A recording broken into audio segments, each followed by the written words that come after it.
Hello साथीहरू, हेर्नुहोस् त कति राम्रोसँग इँटा र बालुवाले हामीले पर्मानेन्ट सोफा बनाउन सक्छौँ। हेर्नुहोस् है, त्यो भिडियोमा चाहिँ यसरी सिकाइरहेको छ। पहिला इँटाको गाह्रो लाउँछ, त्यसपछि बिचमा 5 मिटर टुक्राहरू इँटा राख्छ, मजाले सिमेन्टले प्लास्टर गरिन्छ। प्लास्टर गरिसकेपछि ल कति राम्रो देखिरहेको सेम सोफा जस्तै। हेर्नुहोस् त, हामीलाई गाउँघरमा त सोफा लगाएर असम्भव भयो भने यस्तै सोफा युज गर्न सकिन्छ।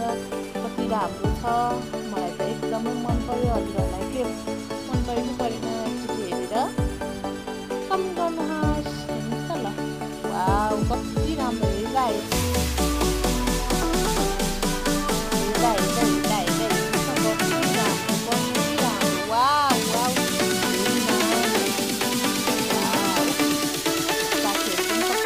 बस्नुभयो। तपाईँको यस्तै राम्रो डिजाइनको र यस्तै गाउँघरमा बनाउन सक्नुहुनेछ। हस्त